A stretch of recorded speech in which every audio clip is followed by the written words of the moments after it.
So welcome back to our third installment in our series of preparing for the PASL exam.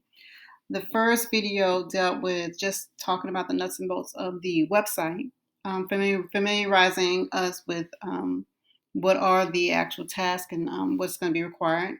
And then the second video dealt with, we focused in on task one, kind of going through the preliminaries, what are the requirements, we went over the rubric. But what we didn't get to talk about was the library of examples. So we didn't actually utilize or refer to what the exemplars that they have available. So for this video, part 3, we're going to focus on task 1, and we're going to look at the library of examples. We're going to look at, I'm going to show you where they are, but we'll only look at one example and do a comparison to that one. And then I'm going to share I will share what my task 1 submission was dealing with, just a general idea. Okay, so first, let's go to the website. Remember, I never can remember the website, so I just put in PASL every time in the search engine, and it's going to give me, typically it's the first one.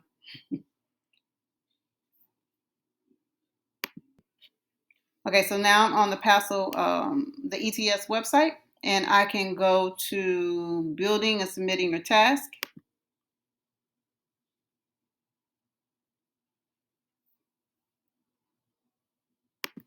So this takes me to this page that has that has task requirements. That's just going to take you to a previous page, I think prepare page or task requirements page, and then it has the library of examples, has information on the written commentary, how to write it. Because I went back and looked at my scores, and one of the ones that I got scored a 2 on. Well, the only one I scored a 2 on. I scored 3s on everything else because I shot for 4, but maybe 3. That's all right.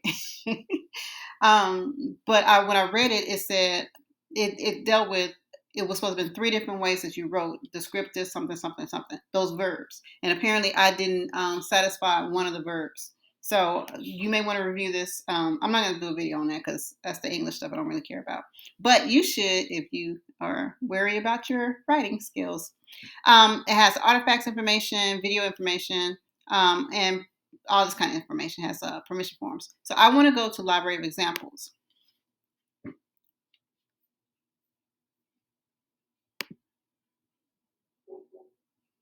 My computer is running very slow today. I'm not sure why.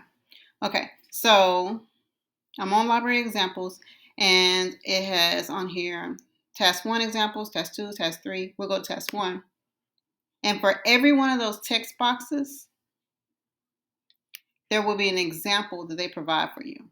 So text box 1.1, and likewise each one of them. So all I'm going to do today is I want to go and click on the first one. We'll go in and examine the first one. Okay, so here is an example.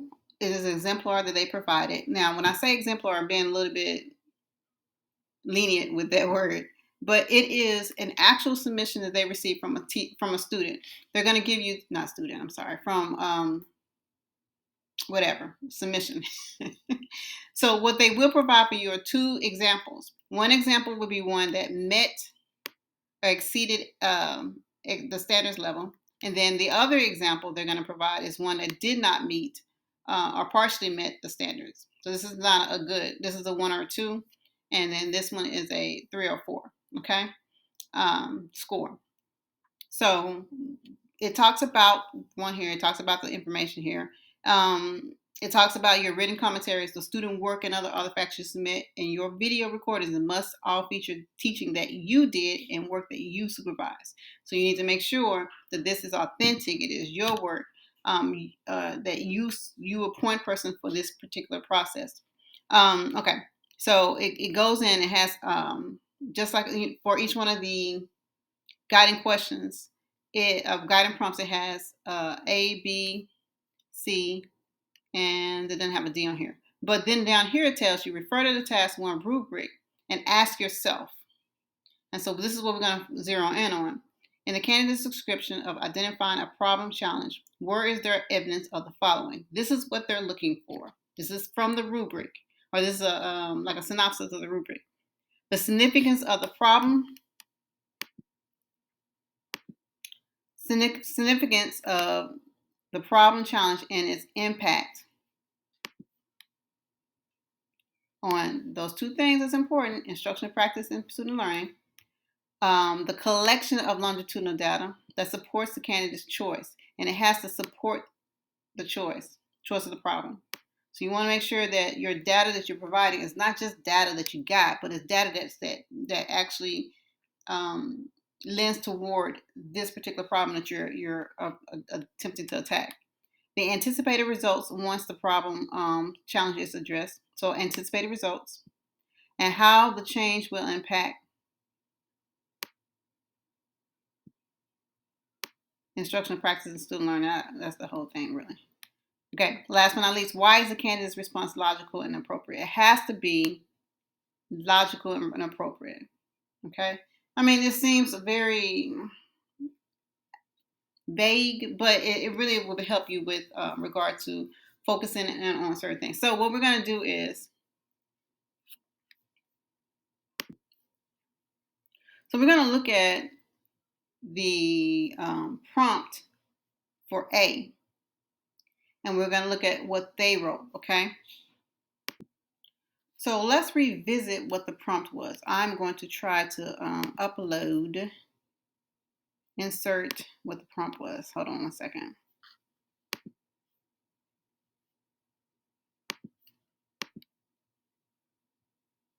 I'll put it right here. Oop, that's not the right thing. Okay, so here's the prompt. Let me move it over and we can make it a little bit larger so we can see. So it says on the prompt, sorry. The first thing we need to do is to describe the significant problem challenge you selected. So describe is the key. I don't know if I can mark this up. See if I can. No, they won't let me mark that up because it's a addition. So describe the significant problem you selected. What is the impact that the problem challenge has on instructional practice and student learning, and provide examples to demonstrate the impact of the problem challenge. So we're looking for a description of the problem.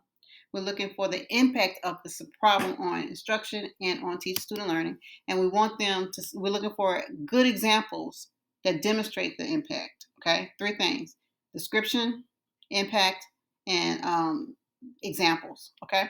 So let's look at, I want you to pause the video and you can read this. I want to read for you.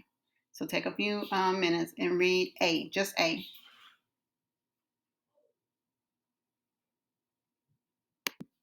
Okay, so I paused the video and I did a little annotating.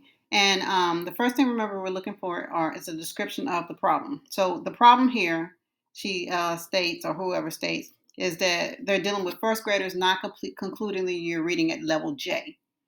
Due to poor reading comprehension. And she addresses, so that's the problem, but she's going to identify of those students who don't do this, she's only going to select a certain amount of a certain group of students. And the students she's going to address are the students who have mastered the appropriate level of phonics, but struggle in recalling information and not identifying parts. I like that she did that, because as you go through each one of the prompts, you should go from broad to very specific. So by the time you get to the actual plan, you kind of whittled it down to something very specific. And then she starts doing this here, or he starts doing it. I don't know, I just naturally say she, because I wrote it myself when I did it. Okay. Now, the second thing was the impact. So how does impact this? So she goes on to talk, the person goes on to talk about how if they're struggling to do this, then they will also struggle with reading nonfiction text. And if they don't reach this level by the end of first grade, then they'll continuously fall behind. And then there you go. Now, here's what follows. What follows that is she follows it with some examples. And I'm assuming I'm going to put my little, that's not what I want.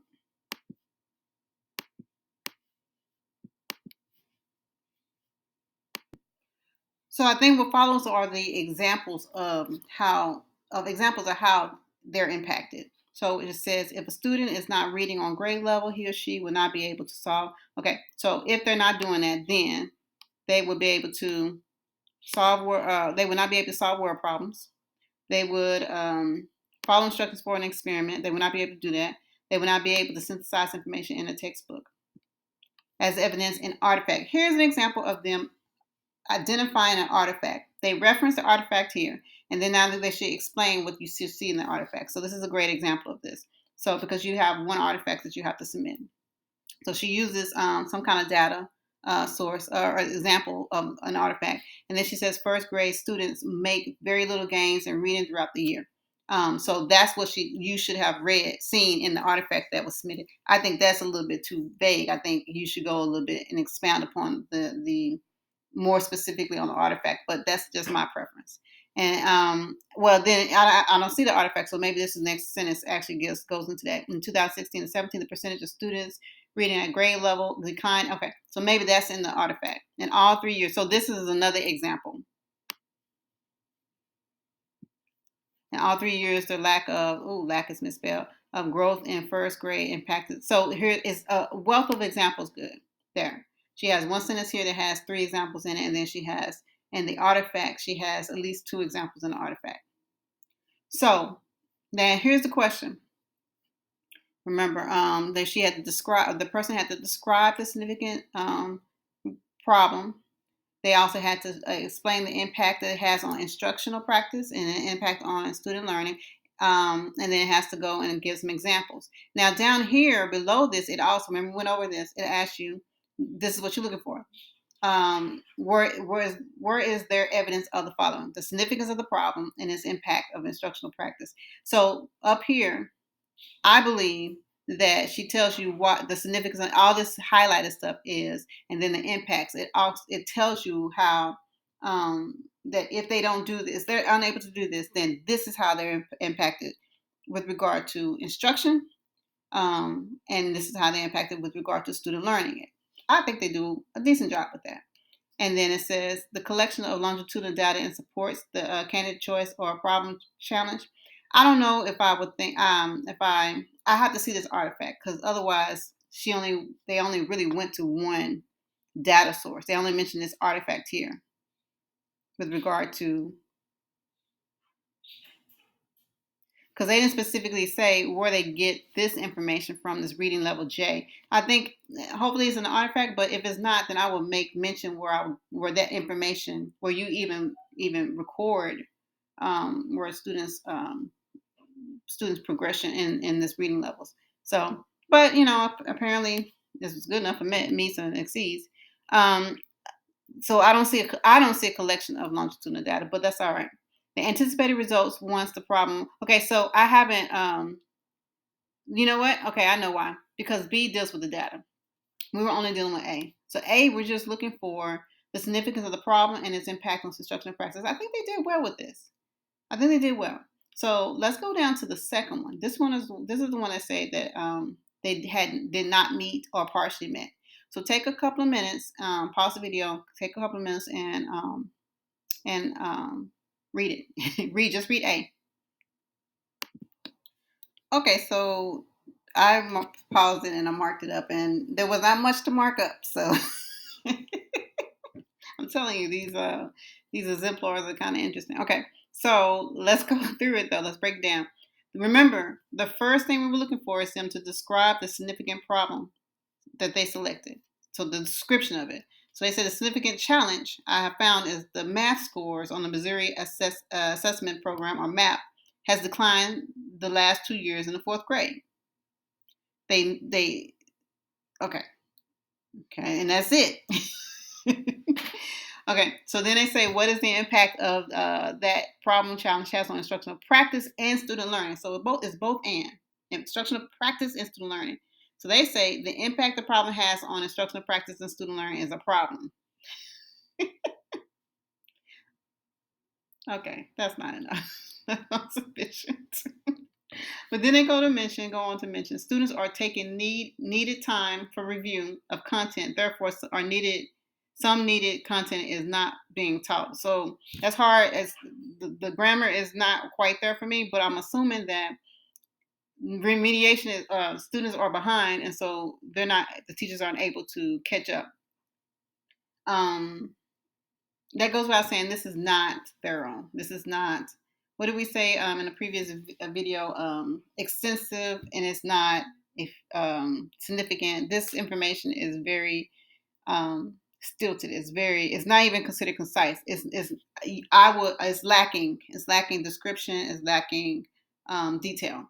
So the last thing, the only example they provide, I'm assuming that's an example, is they say here. What I underlined this, I think, last time, so it may be consistent. The decline has been over 10% over the 2 years. So that's the example. But it says up here, provide examples to demonstrate the impact of the problem challenge. So I'm going to say this. I'll say that whoever this is, they probably have an issue with creating, or writing in a descriptive, detailed kind of manner. So if you are one of these people who struggle with this, write the way you write like this, and then you need to go back and you just kind of keep revising it. So if I would say, I would fatten up this first part, this challenge. So I mentioned it as this, and then like the other woman said, she identified the grand scheme of all these children who do this, but then she specified within that group of children, she specified another group, and that was good because it kind of really, because basically here you're saying all students. It seems like, I don't know, it's not enough, and then just fatten it up, and the impact needs to be clearly stating instructional practices that are sacrificed, and what happens as a result is instructional practices. So they're not clear here. It says that the content is not being taught, but what's the practice that is being sacrificed? Is it that the teachers are not finishing their curriculum? Why aren't they finishing curriculum? There needs to be more. It needs to be beefed up, and needs to be more detailed. And then this is just one poor example. This is not good. So in comparison to the two, this one does look like it's more substantial, and it does look like it would be a better, if I was scoring it, I would give it granted a better score. Now, I'm not going to go through the rest of them, but you are. You're going to go through and you're going to look at what the guiding prompts are, and then you're going to look at the responses, and then that's kind of, just read through them. You just read through them, and you'll see a difference and stuff. Kind of go through and break it down. To approach it as if you were unpacking the teaks. I may put a link to my unpacking the teaks video here, because if you can do this, then you can unpack the teaks. If you can unpack the teaks, you can do this. So let's go back, and I hope that helps you. It has a great number of examples here. So if you're struggling especially if you're struggling to write it, like if you want to just be gung-ho and just start writing, but you come to a wall, go to the library of examples, because it's there for you for a reason. And each one of the examples, even though